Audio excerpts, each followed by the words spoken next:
สวัสดีค่ะ and welcome back to At Brain Site here on GBN Station. You're now with me, Konkanong Shitpan. Let's take a look at what's happening in the Buddhist world this week. The World Fellowship of Buddhists, or WFB, is now a part of the famous Five Sila Village project. Last week, the organization invited Prapom Senamadi, Chief Advisor of the Five Sila Village project, member of Sangha Council of Thailand, and abbot of Pathum Kongkha Temple, presided over the signage anointing ceremony for the new Five Sila Village office. Present at the ceremony were executive board members of the World Fellowship of Buddhists, as well as the students from Vithi Phut Bang Pakok Withayakom School. Mr. Pallop Thai Secretary General of WFB, said he believes that the Five Sila Village project will bring peace and happiness to the people in Thailand. According to Wikipedia, the project was initiated by Samdet Phra Maharajamankalajan, or Samdet Chuang, the abbot of Wat Pak Nam Phasi Jaran in 2014. The program is held in cooperation with the National Office of Buddhism. Villagers are encouraged to agree on adhering to the five precepts unanimously. Villagers that have one in two inhabitants participating receive a sign to announce their intentions to the outside world. The organizers of the program have claimed that crime has decreased in areas which joined the program. In 2017, the National Office of Buddhism claimed that over 60% of Thailand's population was now involved in the program, amounting to more than 39 million people. As of 2019, the program was still being run by the Sangha Supreme Council, and awards were being given to exemplary villages and cities. The Robert Agenho Family Foundation Program in Buddhism and Contemporary Society at the University of British Columbia, UBC in Canada, is to host an international virtual symposium in December titled Other Power in Indian, Chinese, Korean, Japanese Buddhism, Its Nature and Role in Buddhist Awakening.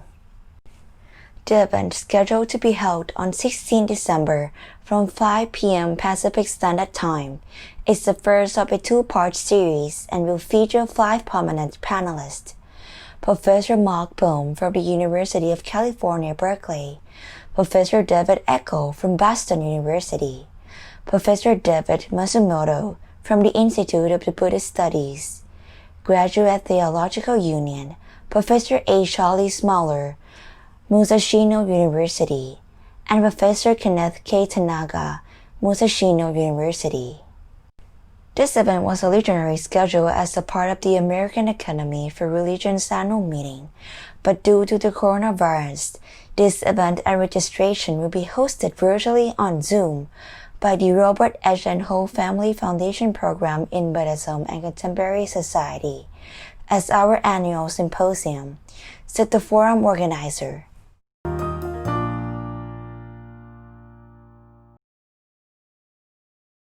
India will be hosting a major conference on Buddhist studies starting next year that will see the participation of Buddhist scholars from across the world.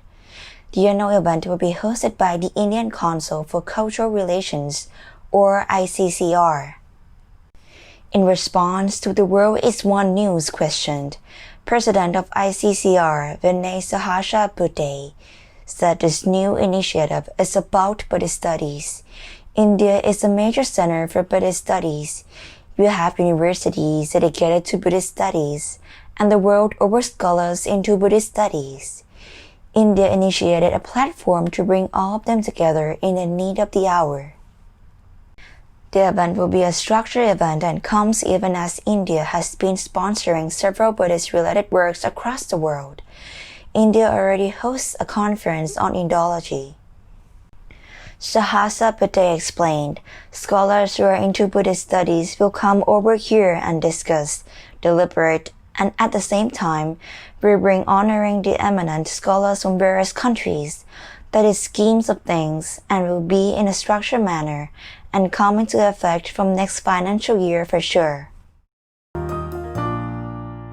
Nong Khai Hospital, government officials, and private organizations have jointly launched a campaign to invite people to wear Thai traditional costumes to attend a morning alms offering every Tuesday.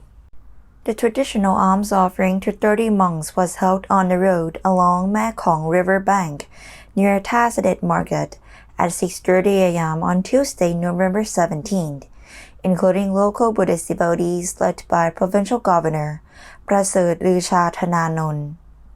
Vichian Rung Thititam, director of Nong Khai Hospital, said the activity aimed to prolong the alms offering tradition, which has been passed on for some 100 years. It will also be a way to boost the tourism industry in the city. Taking 16 years to carve, the massive Buddhist canon, known as the Tipitaka Koreana, is a staggering collection of wooden printing blocks, known as one of the most complete doctrinal texts in the entire religion.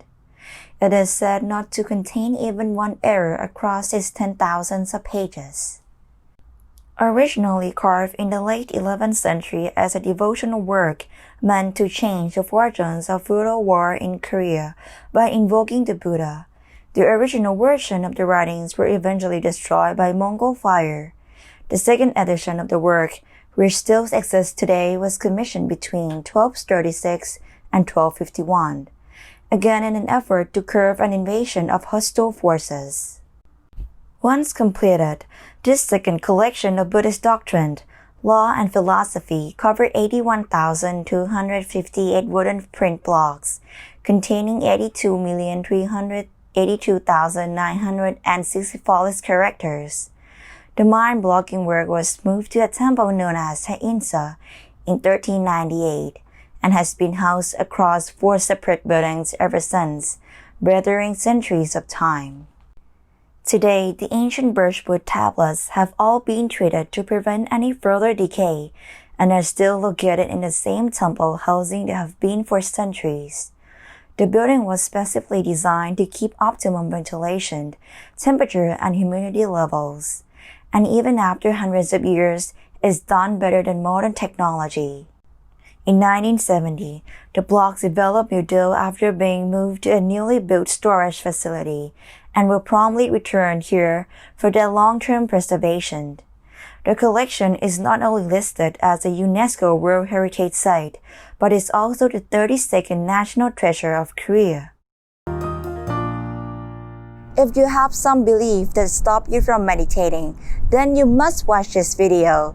5 false beliefs that people have about meditation. Let's get started.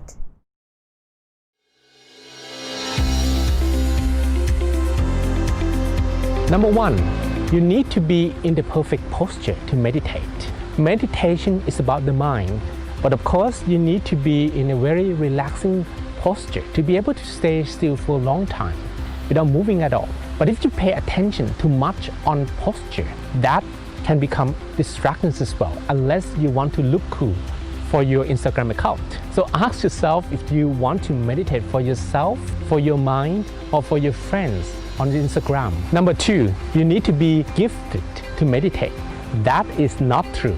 Only thing that you need is the willingness to meditate. Many good meditators struggle on the very first times as well. It is true that if your mind is happy, the initial state of the mind contributes a lot to a good session. So happy mind, the mind that has no worry, will make you have a better sessions. But otherwise, all you have to do is to keep on meditating.